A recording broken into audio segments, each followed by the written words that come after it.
अस्सलामुअलैकुम वरहमतुल्लाहि वबरकातुहू। सुबहानल्लाहि व बिहम्दिही सुबहानल्लाहिल अज़ीम। अल्लाहुम्मा सल्लि अला मुहम्मदिन व अला आलि मुहम्मद कमा सल्लैता अला इब्राहीम व अला आलि इब्राहीम इन्नका हमीदुम मजीद। अल्लाहुम्मा बारिक अला मुहम्मदिन व अला आलि मुहम्मद कमा बारकता अला इब्राहीम व अला आलि इब्राहीम इन्नका हमीदुम मजीद। दोस्तों, आज जर्मनी फ्रैंकफर्ट के अंदर बिल्कुल सुबह सुबह जो चहल पहल जिंदगी की, वो देखें कितनी लंबी लंबी लाइनें लगी हुई हैं इस साइड पे। और फ्रैंकफर्ट के अंदर एंटर होने वाली जो सड़क है, जब इंसान मोटरवे से शहर में दाखिल होता है, क्योंकि आज जुमेरात का दिन सुबह के वक्त वो जो लोग जो काम करने के लिए शहर में दाखिल हो रहे हैं, उनका रश आप देखें। फिर रास्ते में अगर किसी जगह पे कोई काम हो रहा हो सड़क पे, तो ट्रैफिक जो है वो और ज़्यादा जैम होना शुरू हो जाती है। बहरहाल बहुत ही महज़्ज़बाना तरीके से सारी ट्रैफिक चल रही है। और बात हम करेंगे एक महज़्ज़ब मुल्क के एक महज़्ज़ब लीडर की। 2 दिन कबल हमने एक खिताब सुना हमारे प्यारे देश पाकिस्तान के जो सिपा सलार फौज के, जो कि रिटायर हो के जा रहे हैं, उनका बात करते करते साथ आपको ये फ्रैंकफर्ट में सुबह के जो मनाजर हैं, रश आवर्स जिसको कहते हैं, उनकी भी झलक दिखाते चलते हैं। टारगेट आज हमारा है फ्रैंकफर्ट का एयरपोर्ट, जिसको हम जर्मन में फ्लूगहाfen कहते हैं। वहाँ सुबह सुबह चक्कर लगाना पड़ा है, तो मैंने कहा साथ साथ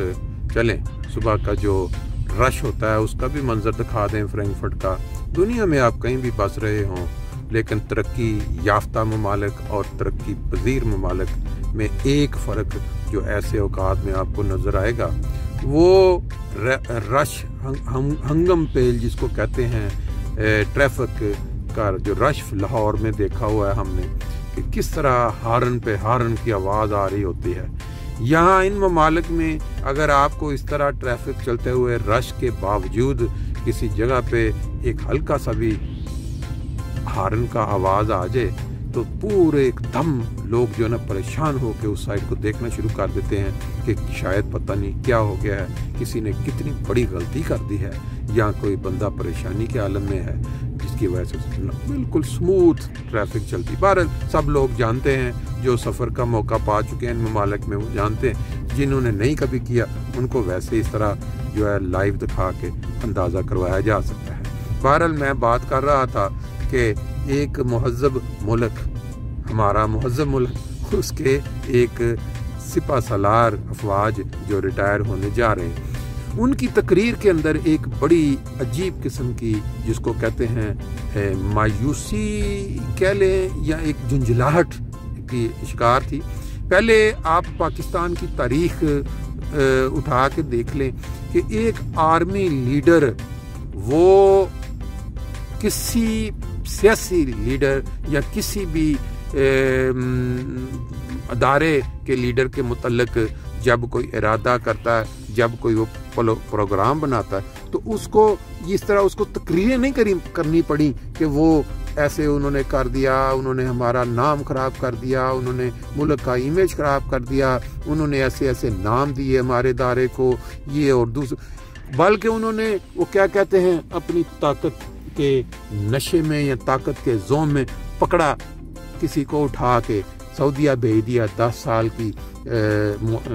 किसी को देश निकाला दे दिया, किसी को जेल में फेंक दिया, क्योंकि पूरी जो पावर थी उनके हाथों में थी और उनको कोई किसी किस्म का डर नहीं था कि हमने अगर कोई काम किया पाकिस्तान में तो हमें कोई परेशानी हो सकती है। क्यों?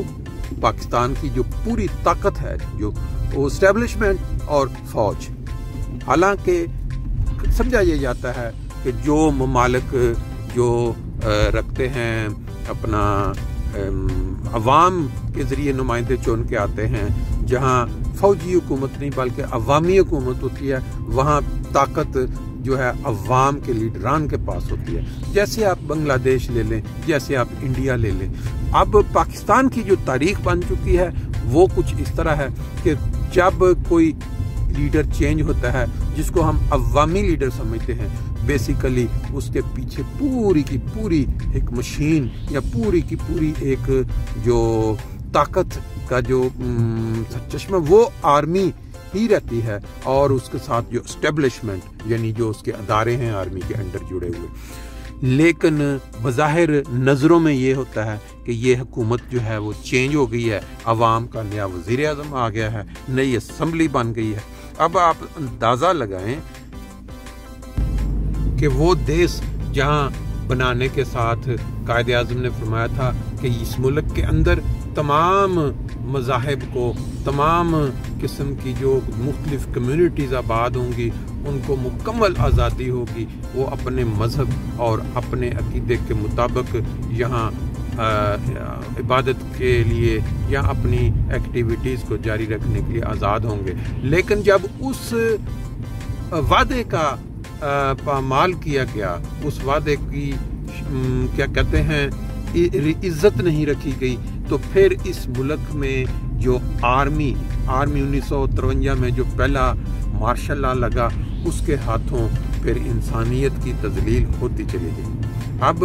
ये जो बाजवा साहिब की तकरीर थी वो ये जाहिर कर रही थी पहली दफ़ा कि जो अवाम की जो ताकत है, अवाम जो इमरान खान के साथ सड़कों पे निकले हैं, जो उसको सपोर्ट कर रहे हैं, उससे थोड़ा बहुत जो है आर्मी के ऊपर जो है वो असर हुआ है। यानी एक मुल्क की आर्मी का लीडर जो है वो अगर ये बात कह रहा है तो इसका मतलब यही है कि उनको कुछ ना कुछ इस चीज़ का ज़रूर एहसास हुआ है कि जिस ताकत जो अवाम की असल ताकत जो है वो अवाम की है, और उस अवाम को इमरान खान ने जगा दिया है, यानी शऊर दे दिया है कि आप जो हैं वो ना सिर्फ ये है कि बैरूनी ताकतों के आगे मजलूम बनाए गए हैं,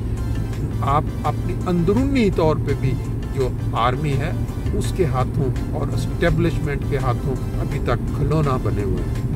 आप हिस्ट्री या निकाल के देख लें कि जब से पाकिस्तान बना है उसके बाद 53 से जब आर्मी ने एक दफ़ा हुक्मरानी संभाली मार्शल लॉ लगाने के बाद, तो तब से लेके अब तक कोई भी अवामी हुकूमत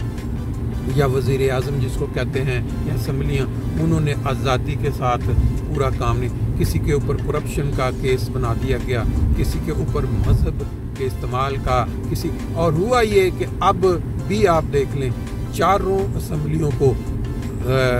मजहब आलूद कर दिया गया है। ये क्यों किया गया है? इसके पीछे भी ये हाथ जो नज़र आता है वो इस्टेब्लिशमेंट और आर्मी की सपोर्ट नज़र आती है बज़ाहिर। क्यों कि जब भी किसी मौके पे